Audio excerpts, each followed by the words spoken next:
Welcome to the Short Term Show, the show about short-term rentals and long-term wealth, with real property owners hosting real properties who are crushing it in the vacation and short-term rental space.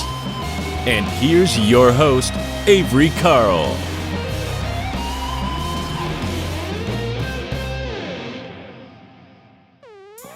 This episode is brought to you by Short-Term Rental Listing Advice. Join this Facebook group and post your listing to get advice from other hosts, including myself, on how you can improve your listing. Or just post your property so you can show off. Join us at strlistingadvice.com. That's strlistingadvice.com. Hey guys, welcome to another episode of the Short Term Show. Today we have a really cool guest. Her name is Erica Dike, and she is a designer, but she has a different approach than other designers that we've had on the show before. So I think you guys are going to find this really interesting, and I'll go ahead and introduce her now. Hi, Erica. How are you? Hi, I'm doing well. Thank you so much for having me on your show. Yeah, thanks for coming on. Can you just kind of give yourself a brief introduction of yourself and what it is that you do in the design world? Yeah, sure. So I am an interior designer. I work with busy professionals to design their residential spaces as well as their short-term rental space. But I do something called data-driven approach to design. So my background is in business analysis. And so when I got into the short-term rental field, I decided to kind of merge those two together because with short-term rentals, you're not just designing a space, you're designing an investment property. So designing it with data is kind of the only way to guarantee that investment. And so that's my take on design. And I've used that to work with different investors over the years. I've been doing this for 6 years, and I just finished my 73rd short-term rental. So I've had a lot of time to kind of fine-tune this approach using data, and that's what I do. Awesome. 73, that's a lot. So what all markets are those in? They're in different places. So I do some in the Poconos, Houston, Dallas. I've done a few in Arizona, but it's kind of all over. So I do offer in-person and virtual design. So okay. I don't have any service barriers when it comes to designing a different market. Have you had a favorite market so far that you've designed in? I have a favorite market, but I actually haven't designed in yet. I'm hoping to do something in Florida sometime soon, just because I did my first lake house in Texas, Bonham, Texas. And I was like, wow, this would be so great if we were at the beach, seeing more water. So that is my dream market. I hope to do something there where we can really make it playful and fun with that view. Well, maybe after this episode, one of our listeners will be opening something up in Florida. Maybe they'll give you a call. I'm in Florida, and I agree. Everything is always better if you're at the beach. Yeah, see, you get it. That's why I loved your hat. I was like, the beach. Yep. And that coffee shop is right across the street from the beach. You can see it when you're there. Yeah. Okay. So a lot of questions on this. So how do you use data to determine how you're going to design a property? Because as real estate investors, we love data. We love to see the proof in the numbers as to why you would or would not make a decision. So how do you kind of marry those two things? So when I say data, a lot of people think numbers and statistics, and that's kind of scary. But really what it means is using hard facts. So I have what I've developed called a designing for dollars formula, which focuses on 3 things. So we're going to focus on your target market, value, and unique experience. So knowing those kind of pillars or guidance, we can then go into a property. So when I receive a property, I'm going to first research the area to find out more about the target market, because where your property is located is going to determine who's going to come there. So you can either want to turn it into a destination where you decide who's coming, or you can design it around who visits that area already. So just knowing that target market gives me an idea of where to start. And so once we know who the people are, so let's say we're in Florida and we want to attract snowbirds. Because we're attracting a specific market, we can now go on to value. What are things that they find valuable? What are they looking for?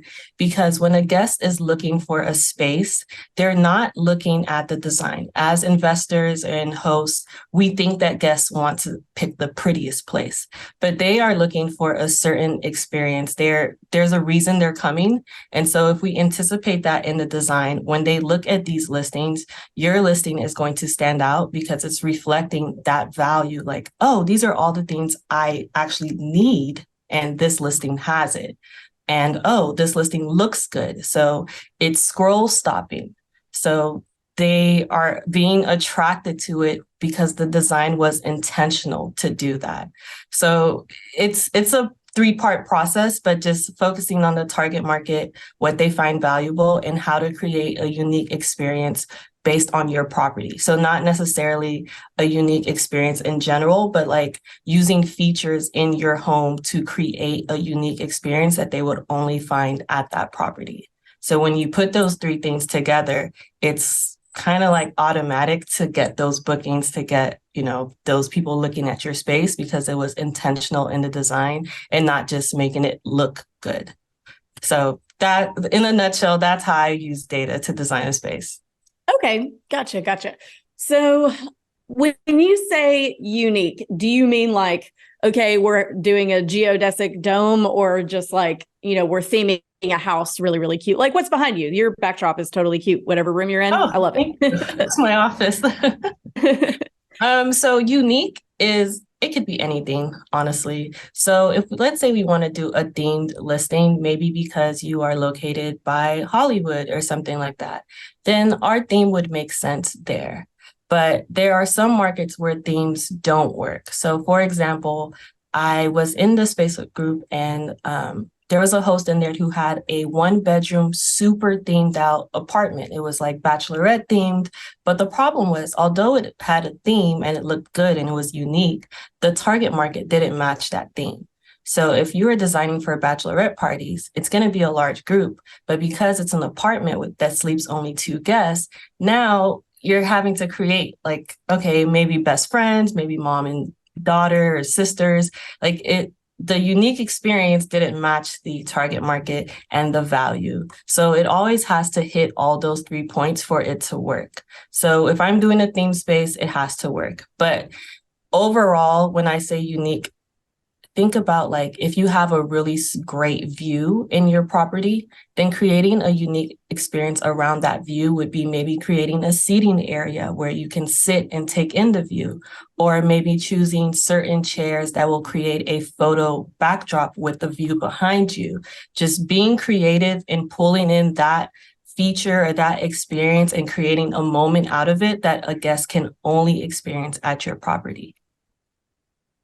Okay. And I think most people's next question when it comes to creating a unique space is going to be around, okay, that's great. I would love to have a unique space. We all want to have a unique space, but how much is that going to cost me? And I think a lot of people want to know how to create a unique space, but also not have to spend $1 zillion to do that. So what advice do you have there? So that kind of just boils down to where to save and where to splurge when you are designing your Airbnb or short-term rental. And it goes back again to the value and the target market. So you really have to know those 2 things to make design decisions that will affect your bottom line. So when you're deciding where to save, you think back to your target market and the value, which is what you want to charge per night. What things are going to be important to them so that they're like, I have to book for this price because it has this in it. So when you phase it that way, you know what you splurge on items that make you money and save on items that they won't care about. So like in regular residential design, you may really care about the coffee table and how it looks and the color and all of that. But in short-term rental design, that coffee table is not going to make or break your investment. So rephrasing your thinking to look at it as value, what my guest values, it really helps you to make those design decisions, because there's you can work with any budget. I'm not one to say like, oh, that's not enough money. Like, well, if that's all you have, then maybe we can reduce your guest count, or we can maybe do a smaller area, or use paint instead of wallpaper. There's always so many ways to design a space, but just the most important thing is knowing your bottom line and what decisions drive that bottom line and what decisions don't affect it at all. What do you typically see across all markets that guests really do value? Having a space to spend time together. So I've seen, I'll just use the Poconos market, for example.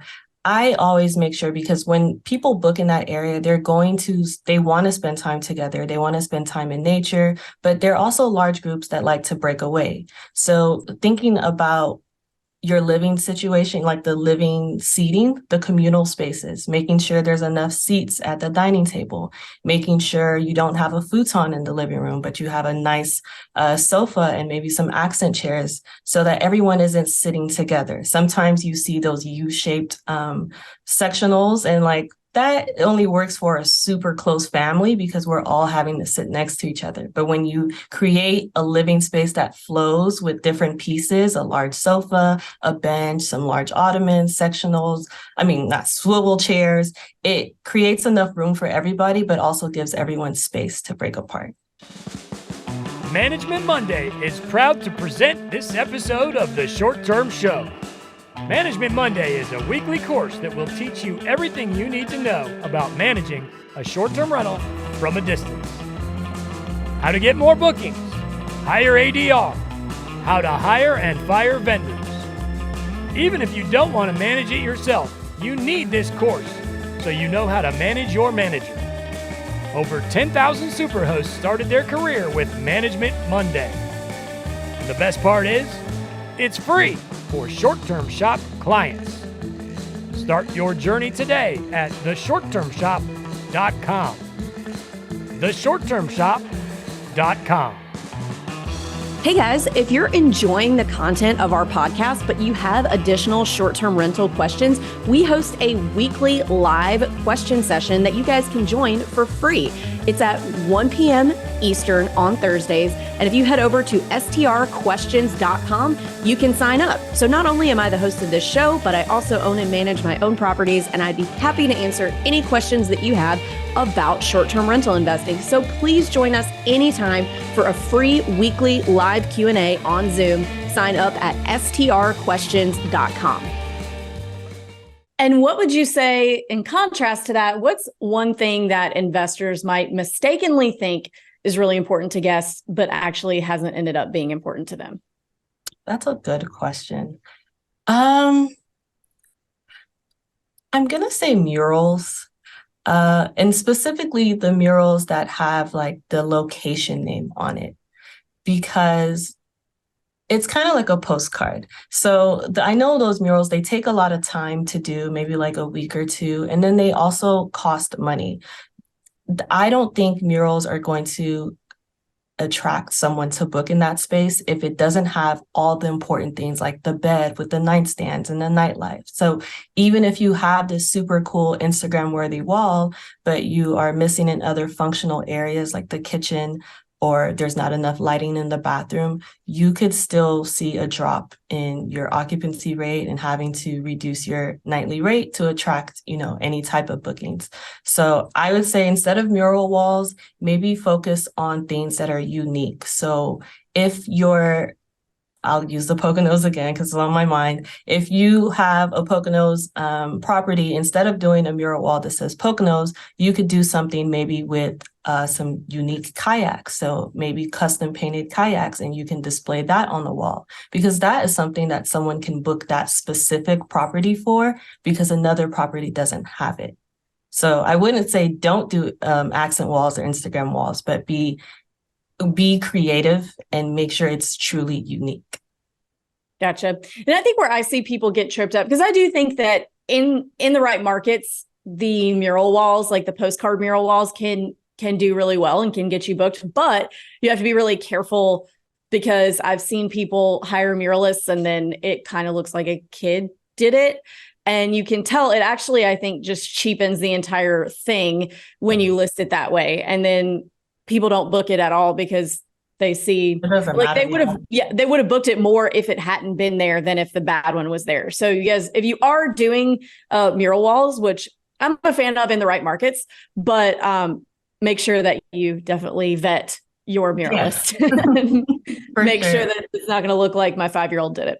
So how do we, when you're coming into, let's say somebody hires you in any market, how do you determine what their target guest avatar is going to be? Or do they tell you, or do you say, oh, you know what, this is in downtown Houston, kind of near the convention center. You're probably going to get a lot of business travelers. Let's do this. Or do they kind of come up with it? It's kind of a collaborative process of sorts initially. So because of my business analyst background, how I piece together my designs is a little different. So when I'm talking to a potential client, I'm going to get all their, in my head, it's like project benchmarks, like things they really need to hit in order for this investment to work. They were thinking that it had to list at this price per night. So with all that information and where it's located, then I kind of create, again, going back to my background, I create like a feasibility chart of sorts. Like, okay, we can hit this nightly rate, but we'll have to pivot our target market and maybe do special marketing some way to, again, kind of like the themed 1-bedroom apartment I described earlier. Although it doesn't work as far as like the bachelorette party and the group size, you can still tailor it and find a target market to attract to it for that price, for that look. So there's always a way, but I really like to get all that information up front and then create like a plan to get them from point A to point B. So with the target market, you could tell me like, oh, this is how much I want to charge per night. So that means you must attract maybe luxury clients if that's your rate. And if we're attracting luxury clients to this market that they don't usually come to, that means we have to turn this space into a destination rental. So somewhere that is not, it's a pool is not based on the location, but on the strength of the property itself. Okay, that makes sense. So, okay, let's move on a little bit from the design side of things. So you don't just design these, you also invest in them? So I don't invest them anymore. When I got into this market because I was in college and the Super Bowl was coming to Houston, and I was like, oh, well, I'm close to it and I have this apartment, I'll just put it up. So I put it up and I got booked almost immediately. So maybe like 2 hours I got booked and I was like, okay. And so after that guest came, I was like, well, that wasn't so bad. I'm a college student. I can just not be here on the weekends. And I just left my apartment on there and it kept getting booked. So when I graduated, I decided to get an apartment solely for Airbnb and do rental arbitrage. And so that was going really well. And I was like, wow, I really want to keep doing this. So I got into co-hosting, which is, hosting other people's properties, but they were not short-term rental properties. They were homeowners who had extra properties and they were listing it for long-term rent.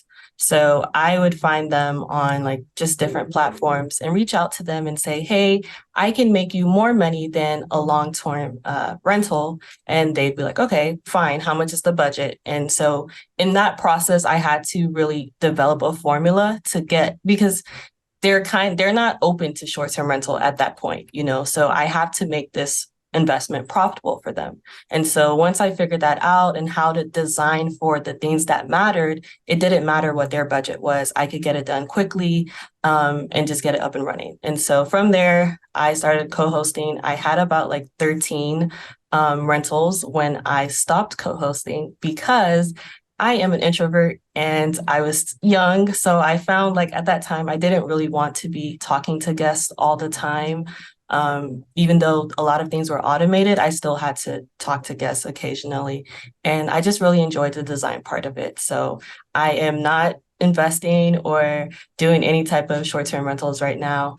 I think in the future, if I was to get back into it, I just want to focus on like turnkey, where I could design these top performing rentals and then pass them on to people who were interested in doing that. But for me, that part of the market, I'm not really interested in it right now.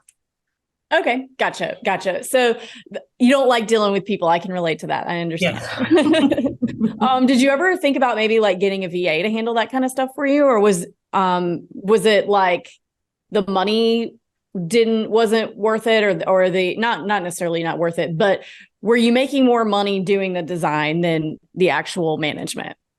And so you just focused. I think in terms of what mattered to me, so like with design, I find I have more free time because I am not selling my time, I'm selling my skills, as opposed to like short-term rental. When I was co-hosting, I also really love that model because you're not putting any money in and you're just investing your expertise to make these rentals perform. But I don't know, like I think just because I'm really hospitable, so even if I had a VA, like short-term rentals, the whole market means a little more to me than just the real estate side of things. I'm really, how I see it is hospitality. So a VA, I had them before, but I don't know. I think I just, no matter what, would want to be invested in there because I also have a background in like events and designing for events. So when I would get guests that are coming for birthdays, like upselling, like designing the space for them was kind of something I like to do too.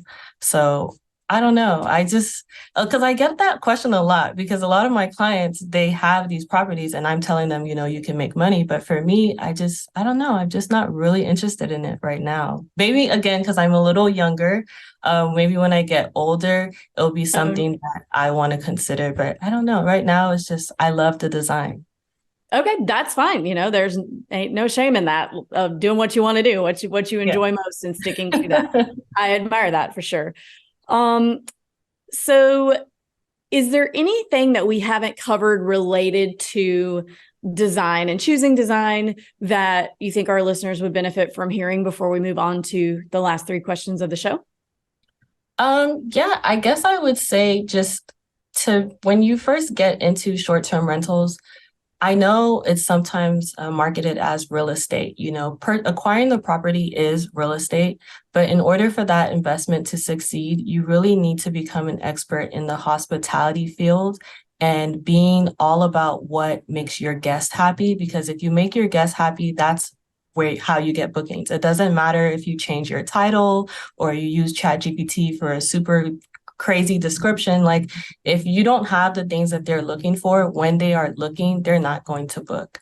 And that's just true. And I know during the setup process, that's the last thing on your mind. But just going in, knowing that you need a design strategy is you're going to get the best results when you approach your design that way, for sure. Yes, this is 100%. It is a hospitality business with some real estate investing mixed in. So I totally agree with that. And let's move on to the last three questions of the show. So first question, so I ask every guest these questions. First one is, what advice would you give 20-year-old Erica? 20-year-old Erica, I think I would tell her to just be really clear on what you want to do, even if you've never seen anyone do it. Because for a while, when I was trying to get into short-term rental design, I wasn't marketing my value the right way because I didn't understand that investors would find value in data-driven design. I was just trying to make it look like interior design. So I would say just be clear on who you are and not be afraid to showcase that because the world needs that. All right, great advice. Second question, what advice would you give a new short-term rental investor who's looking to get started today? If you're looking to get started today, I would say look at properties in your area that are listed already on Airbnb or wherever platform you're trying to post on. Look in your area and look at a comparative property and read those reviews and see what the guests liked about that property and what they didn't like, what they wish they had, and incorporate that into yours. And you're going to be almost guaranteed to be a top performer, even if you don't have design skills, as long as you use that information to base your design on. Gotcha. We call that the enemy method around here. And last question, what is your favorite book that's impacted your mindset? My favorite book, I read a lot of fiction, but The 4 Hour Work Week changed my life when I read it. Just knowing that there's more to life than just working. And so with short-term rentals, I feel the same way. When my clients come to me, they're looking to change the trajectory of their finances. And so that book really helps me to I can make this happen for you. It's not just a dream. You want an ice cream themed rental in Waco. I can make this happen for you. And I do that, and it's great. So the 4-Hour Work Week, honestly, is my book. Yeah, that's a good one. I'm a Tim Ferriss fan. I haven't listened to his podcast in a while, but definitely a fan. Okay, so Erica, if our listeners want to follow you, find you, learn more about you, where can they do that? Maybe not find you. It sounds a little creepy, but you know what I mean. Follow you on socials. Where can they stalk me? I'm active on Instagram a lot. So Erica OOH Designs. I'm on there sharing resources, tips, values. I also do lives every Thursday on my Instagram. So if you have questions, I love to answer those. And I also like to invite them to reach out for an audit, which is just a quick 20-minute service where I'll look through your Airbnb and tell you, what you could do. And it's usually just small things that you miss. And you're like, oh, I didn't realize that. And then boom, you've changed your rental. So that's where I am. All right. Well, Erica, thank you so much for coming on the show, and we will catch you later. Thank you so much for having me. It was a pleasure.